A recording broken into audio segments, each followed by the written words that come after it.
Fala galera, aqui quem fala é o Thiago, o gordão do Timão, e esse é o canal Vivendo o Timão.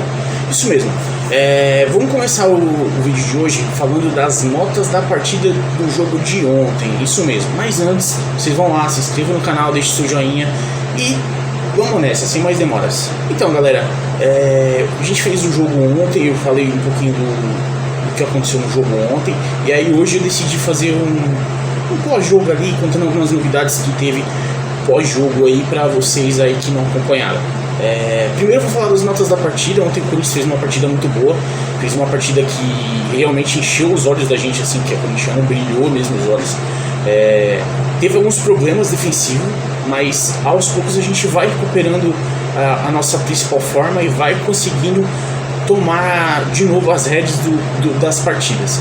E aí vou dizer as notas para vocês. O Cássio foi o melhor em campo, ele teve nota 8, o Fagner teve a nota 7, o João Vitor também 7, o Gil 7, o Lucas Piton 6, o Duqueiroz teve 6, o Paulinho 6, o Gabriel Pereira entrou no lugar do Paulinho, ficou sem nota.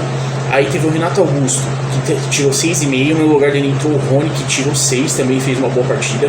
O Juliano tirou 6,5, no lugar dele entrou o Mosquito, que fez o gol, tirou nota 7. E depois dele veio o William, com nota 6. E entrou no lugar dele o Jogo, também ficou com nota 6. E o Roger Guedes, por último, com 6,5. Cara, e aí assim, tipo, essas notas foram muito boas mesmo, o time, tipo, acima de 6. Então, tipo, representa que o time jogou uma boa partida mesmo, ele fez uma partida incrível.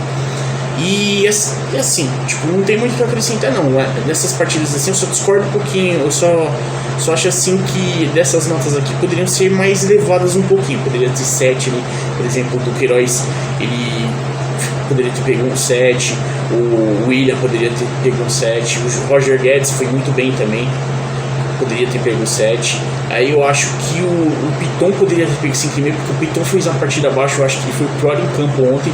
Então eu acredito que realmente dessas notas assim, elas estão mais ou menos no que eu acredito, só que eu faria essas mudanças que eu falei pra você. E galera, o Fernando Lázaro, ele deu, mudar um pouquinho de assunto, né? O Fernando Lázaro, ele deu uma entrevista, e aí, por que eu tô trazendo aqui? Porque, tipo, todo mundo tá perguntando pra ele referente ao aproveitamento dele, porque muita gente cogita, tipo, a possibilidade dele se tornar um treinador no futuro, ou da possibilidade, tipo, do Corinthians não tivesse contratado o Vitor Pereira e ter efetivado ele. E aí, assim, ele deu uma resposta bem coesa referente ao aproveitamento dele. O aproveitamento dele de 86,6% é um aproveitamento muito alto. Se você for pegar os treinadores aqui do Campeonato Paulista, por exemplo, o Rogério Ceni não tem isso no São Paulo, nesse ano, só comparando esse ano, sabe? O mesmo número de partidas que ele e tal, não tem esse aproveitamento que ele teve. Então, assim, é um aproveitamento muito alto mesmo. E aí, o que acontece? Ele falou que, tipo, a gente tem que entender, né, que, na verdade, a gente tem que entender o contexto e os adversários, e que essa posição de 86% é relativo, porque você tem que entender como foi os jogos, tudo. Às vezes o resultado não diz o que foi a partida, embora ele tenha feito várias boas partidas durante com o Corinthians nesse período que ele foi treinador. A gente tem que entender que às vezes você ganha o jogo, mas o jogo não é o resultado. E ele foi bem enfático nisso, e foi bem legal da parte dele. Ele demonstra humildade e entendimento do jogo, que ele disse também no contexto também de até adversários, porque, por exemplo, se pega os adversários de hoje, muitos deles são de terceira, quarta divisão. Então, tipo, é um contexto que você tem que ter. É o campeonato que a gente está disputando, mas é o contexto que a gente tem que ter, que não é desculpa um pouquinho, a câmera mexeu. Não é o que a gente, às vezes o adversário não é o que a gente precisa para poder testar o time de verdade. E isso foi bom da parte dele. Outra coisa que também questionaram também foi sobre o treinador Vitor Pereira tá pedindo alguma informação para ele ou algo desse gênero, assim, se ele tem alguma coisa a dizer sobre isso. E aí ele passou também que, tipo, foi que ele não falou com o Vitor Pereira ainda, ele falou pouco com o Vitor Pereira ainda, perdão. Ele falou com o Vitor Pereira, tipo, na tarde de sábado e depois do jogo no domingo. Só que o que ele falou? Ele passou mais os processos do clube, como o clube funciona. Tipo, no clube tem isso aqui, você tem almoço a tal horário, não sei o que lá, tal, essas coisas assim do dia a dia.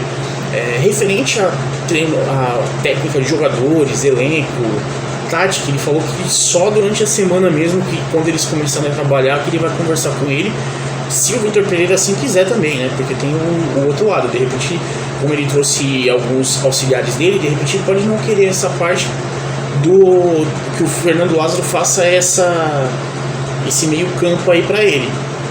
A gente vai ver como que vai ser o dia a dia aí a partir de hoje, segunda-feira. Então, outra coisa que eu queria falar com vocês referente a uma matéria do GE que eu achei legal, que são 7 pontos para o Vitor Pereira poder estar analisando. E aí eu anotei aqui para vocês. O primeiro ponto que eles deixaram foi o Cássio. O Cássio, a gente tem uma idolatria por ele, ele é o capitão do time e ele não estava bem. Então o que o GE fez? A partida do Cássio, ele trouxe para o Vitor Pereira duas análises.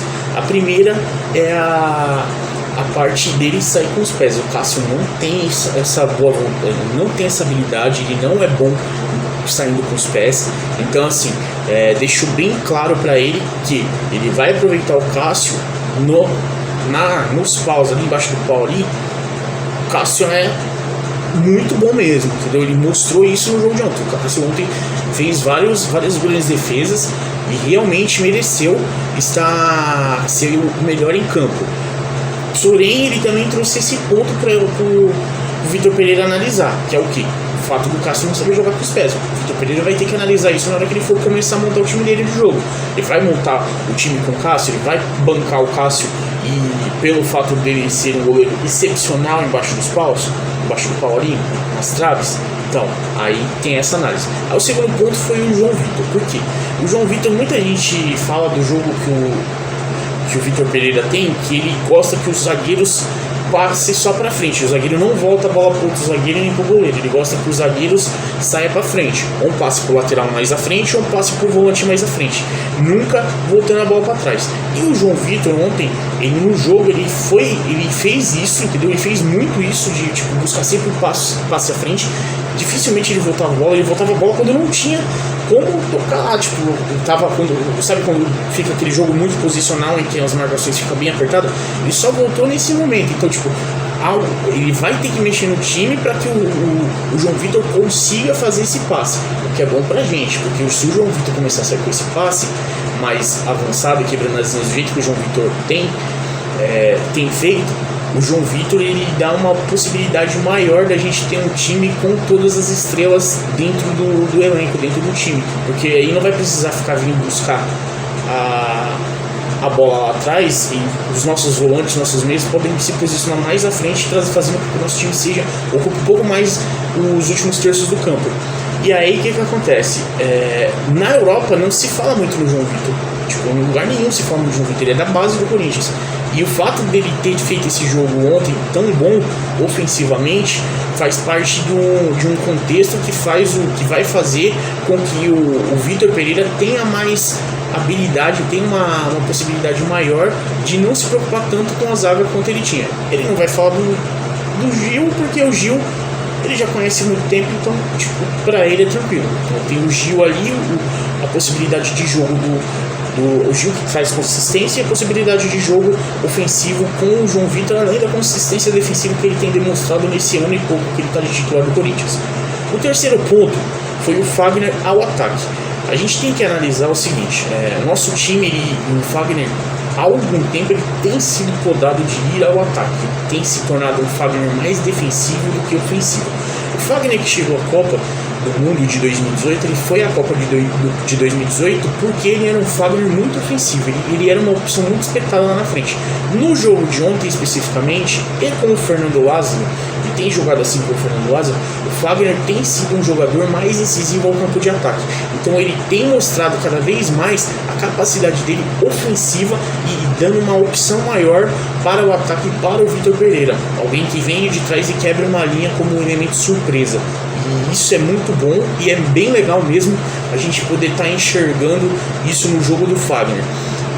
O quarto ponto, galera, é o Duqueiroz sobrecarregado. E aí, assim, a matéria trouxe que o Duqueiroz está de primeiro volante e automaticamente o cara que está competindo com ele ali por esse posicionamento é o Cantídio. E realmente é o Cantídio. Só que eu tenho uma visão um pouco diferente do que a matéria passou. O Duqueiroz, eu concordo, está sobrecarregado nessa função de ficar fazendo o pêndulo e de ficar ali limpando o para-brisa ali, como se dizem, né?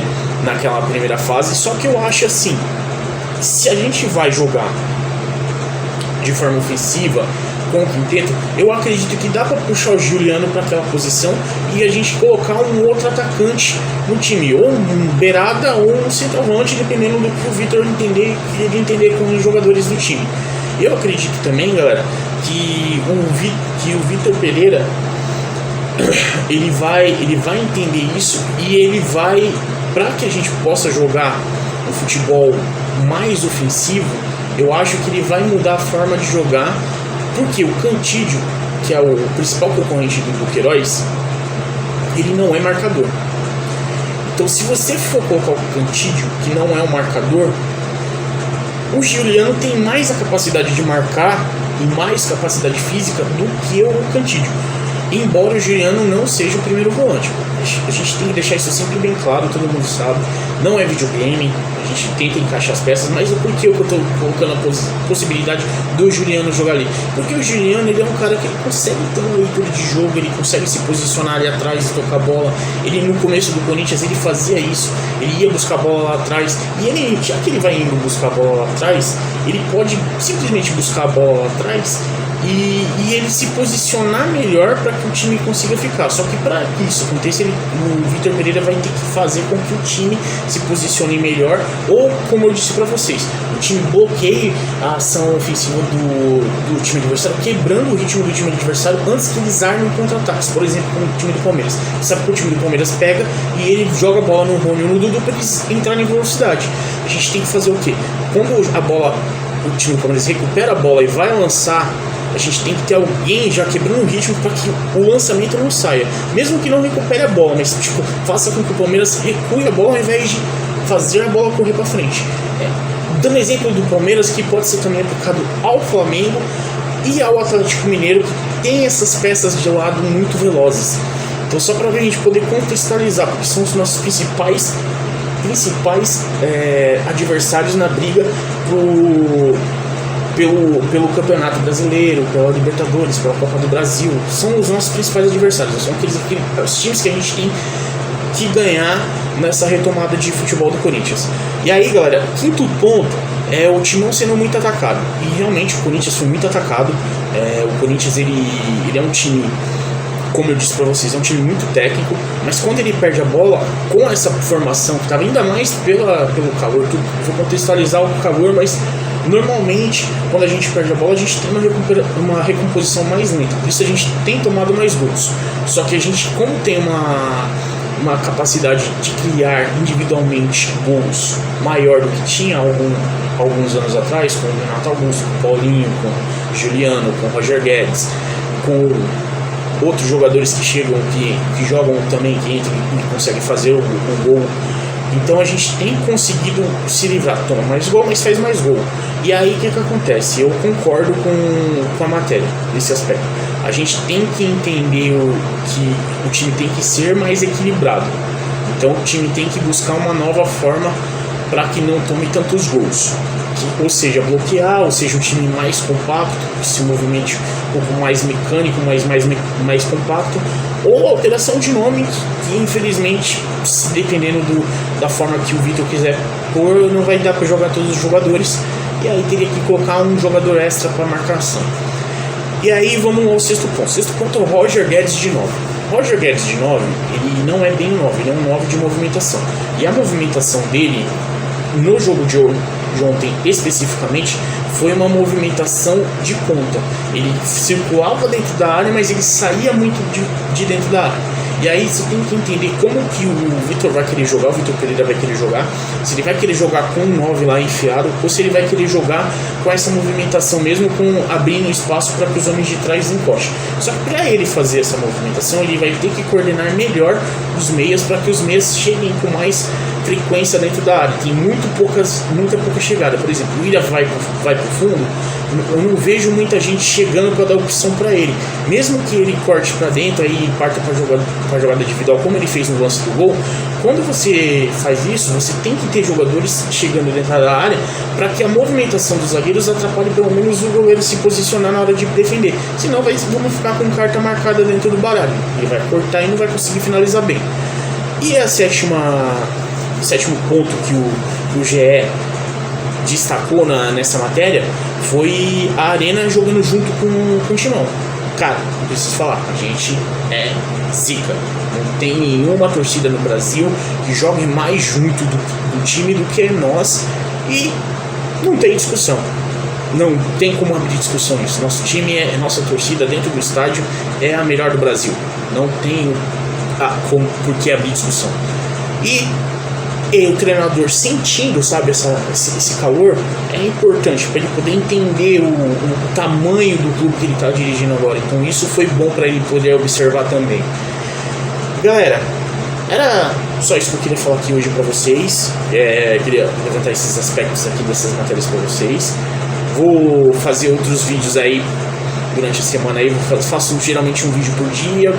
Esse vídeo específico eu vou postar de manhã, mas normalmente estou postando vídeos no fim da tarde. Vou postar esse vídeo de manhã porque amanhã o time do Corinthians, hoje, segunda-feira, estou viajando, desculpem, hoje o time não se reapresenta ainda, tal, tem semana fechada, vai se representar só amanhã. Então, se tiver alguma notícia bombástica, eu faço um outro vídeo no final da tarde e posto para vocês. No geral, na terça-feira vai ser um vídeo no final da tarde, já com as notícias do dia, mais alguma coisa bombástica, qualquer coisa que tenha acontecido aí, e aí eu passo para vocês. Então, galera, esse é o vídeo de hoje. Obrigado por vocês estarem me ouvindo. Espero que vocês gostem. Se vocês gostaram, deixe o like e se inscreva no canal. Obrigado.